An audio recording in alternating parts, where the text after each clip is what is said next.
Hi friends, welcome back, or if you're new here, welcome to my channel.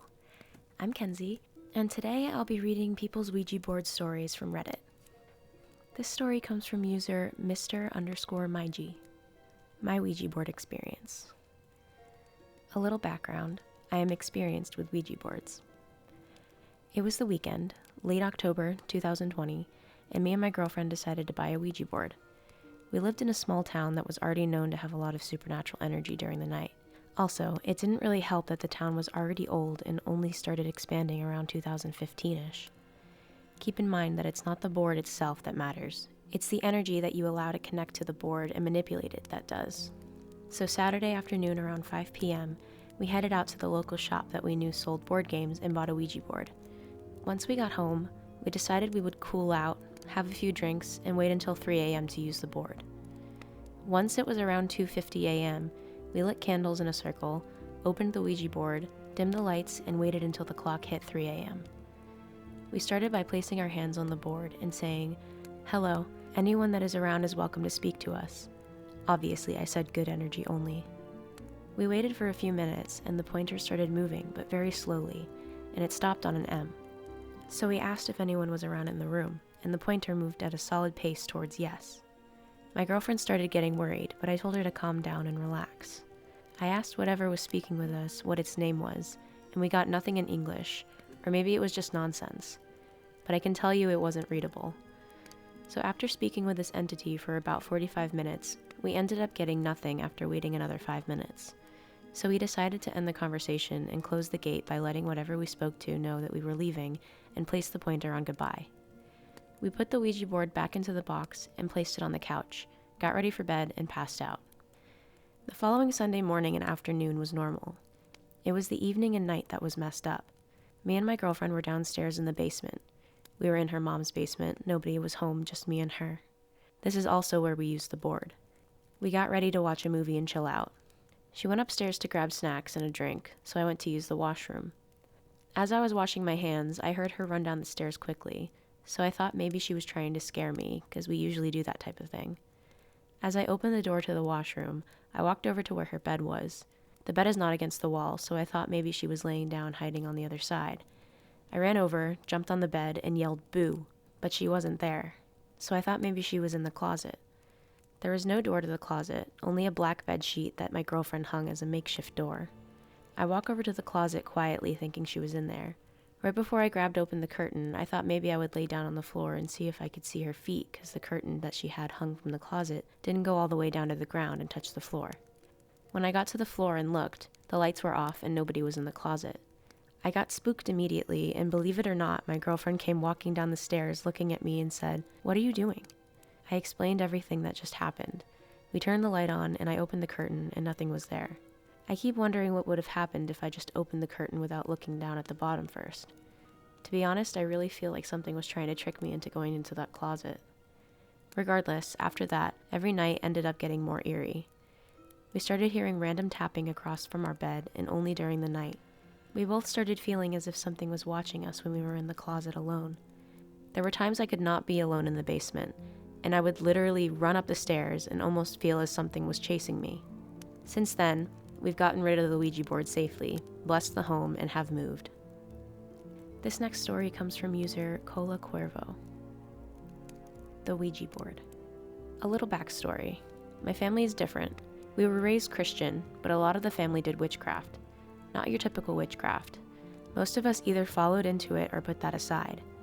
I believe in things that most don't, but I don't practice anything. My brother, on the other hand, went into it hard body. With that being said, so I must have been like 23 or 24. I was living with my brother and grandma. My brother at the time would leave the house and not come back for days. He had a massive DVD collection. When I was bored, I would either pick his door, or if the keys were available, I would use that. On this day, the key was there, so I go in and grab a bunch of DVDs and lock the door because I didn't want him knowing I was in there. I watched like 2 movies, smoked some devil's lettuce, and then got paranoid. So I go to place the movies back in his room. I closed the door, locked the door. When I locked the door, I heard a sound and was like, what the hell? So I unlocked the door and the door slammed into the closet doors. The way his room was, the door opens to the left. On the right of the door was his double door closet. So if the closet doors are open, he can't get out of the room. Being blazed, I thought maybe something fell in the closet. So I pushed one closet door closed and made my way in. I look around and realize there was nothing. I was like, whatever. Close the closet, exit the room, lock the door. I heard the same noise. Thinking I'm just being paranoid, I unlocked the door and once again the closet doors were open. I pushed one door closed and make my way in. I look around, only this time I felt the coldest shiver ever in my life. I was like, F that, I'm out. Exit the room, lock the door, and that's when I hear the closet doors slam against the room door. Not gonna lie, it made me jump. I immediately run to my grandma and ask if he was there. She replies, no. I was like, are you sure? She said yes. So now I'm like this mother effer playing with my emotions. I unlock the door, close the closet door, go in. I'm like, bruh, stop playing with me. I know you're in here. Nothing. I started looking around. I look under the bed, and so I'm not scared if he jumps out, I yell, ha! There was nothing. I look behind the bed, nothing. Behind the curtains, nothing. I'm like, well, this guy's in the closet. I open the closet door, nothing. I move the clothes around, nothing. I am now convinced I'm just too high, and it's just my imagination. I repeat the process. This time I didn't lock the door. I run to my grandma, make her get out of bed, take her to his room. I tell her to listen. I lock the door and the closet doors fly open, slamming against the room door. She's like, what was that? I tell her and explained what was happening. She's like, well, he's in there. I push the closet door closed, take her in, show her the room. She's like, something must have put pressure on the door. We exit the room. I lock it and it happens again. I say, see? She turns, slaps me in the face and says, keep that kind of stuff to yourself, and walks away. I push the closet closed, go in. I'm like, whatever you are, you're not welcome here. I exit the room, lock the door. This time I hear one closet door open. Curious, I open the door. The closet door furthest from the room door was open. I close it and that's when the lights turned off. Mind you, this whole time, the lights were on. That scared the bejesus out of me. I turn them on, exit, lock the door. I hear it again. My dumb, high self goes to look. Closet doors are open, lights off. I push in, close the closet doors, and look in. The room was a lot darker, almost like you couldn't see anything even with the light coming from the hall. I turn on the light and run out, so scared. I leave the door unlocked. Around 11 p.m., my brother comes home. I rush to him, and I'm like, you want to see something creepy? He looks at me with this pale face and says no. I'm like, well, you're gonna anyways. I take him to his room, and he's like, why is the key in the lock? I come clean and tell him the truth. I tell him lock the door. He looks at me and says I don't want to. I squint my eyes, now knowing he knows something. He makes a big fuss but locks the door. We both hear the same stuff and he starts spilling the beans. He says some voodoo guy he knows gave him an original Ouija board. He says since he got it he was having nightmares and hearing things, so he left the house for days. I say, so you leave it here and don't say anything? He's like, I thought it was in my head. He takes it and I thought he left with it. Instead, this guy puts it in another closet that has a skeleton key lock. Doesn't say anything. Leaves the house for another 5 days. He comes home, spends like 3 days in the house. For those 3 days, everyone is hearing a doorknob jiggling, but we didn't know where it was coming from. I ask him, yo, you got rid of that, right? He turns super slow and said with a stupid look, no, I put it in the small closet. When he says that, we hear the doorknob jiggle harder. So we go to the closet and you can see the doorknob moving. The thing with that closet is that there is no inside doorknob. I say, go in there and get rid of it. This dude says, I'm scared. What if it tries to eat me and take my soul? I say, well, if that's your fate, it is what it is. He takes it back to the old voodoo guy. That's when the old voodoo guy tells him that he found the Ouija board in the Amityville house in the late 70s, early 80s. After that day, my brother stopped doing his weird stuff and started going to church. Till this day, every time I talk about it, I feel cold shivers and get goosebumps. This story comes from user Suspicious Trader. My childhood home, the Ouija board. I've had a couple of requests about the Ouija board mentioned in my previous story. A short time before the encounter with the shadow entity, my friends and I were playing at my house. There were about 4 of us, don't exactly remember. I had a lot of friends in my neighborhood, plus or minus 3 years of my age. I was very young. We were bored and decided to play Monopoly or something.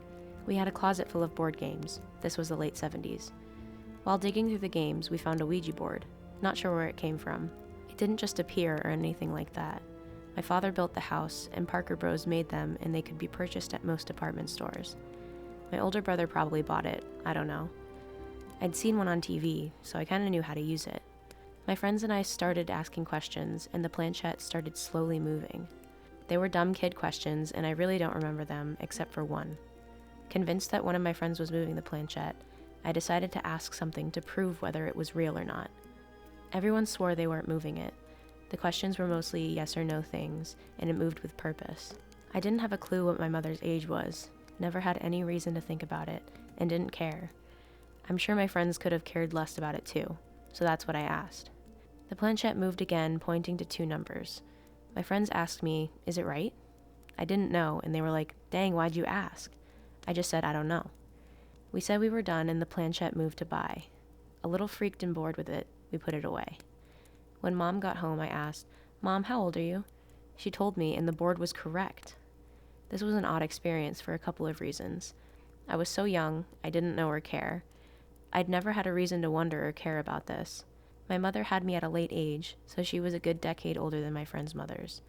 I was a little freaked out about this, but I really just found it strange. The encounter with the shadow entity I previously posted happened a few weeks later, and that's the rest of the story. This last story comes from user Kenny_631. Tales from the Ouija board. I hesitate in telling this story because I don't want to contribute to the Ouija board stigma. It is in fact a board with letters painted, stamped, or stenciled on it. Or the way Hasbro makes them, a sticker on a pasteboard. It is not a portal or a gateway, and nothing lives inside them. It would be rather tight. Energy feeds off energy, and the board being an inanimate object can't emit its own energy. That comes from those who use the board. I was given my first Ouija board by my grandmother, I think for my 14th birthday. She liked to give odd things for birthdays for some reason. A group of the neighborhood kids were bored and hanging out in my room.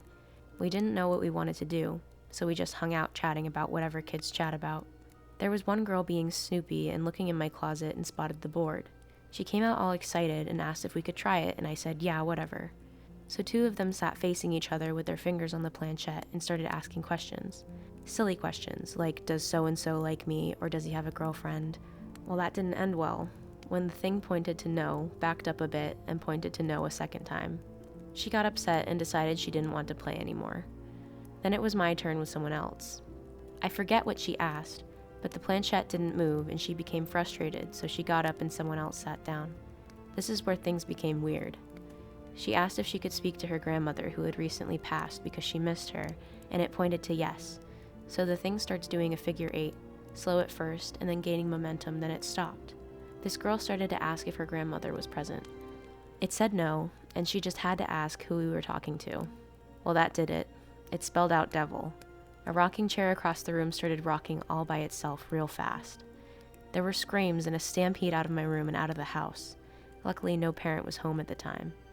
They didn't tell their parents right away, but later that night they all had nightmares and they had to tell their parents.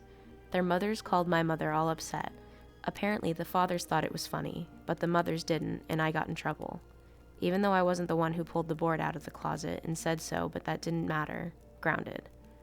The nightmares weren't all they suffered. Of course, looking back, I think that the group exaggerated just a wee bit.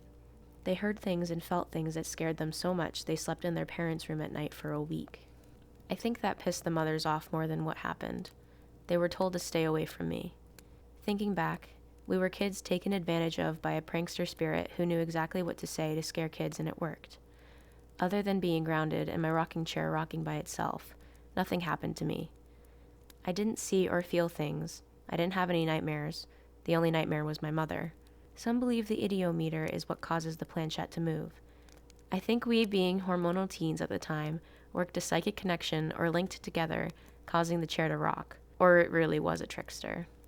And that's all the stories I have for today. If you like this video, feel free to leave a like and subscribe so you know when I post next. I'll see you guys next time. Bye.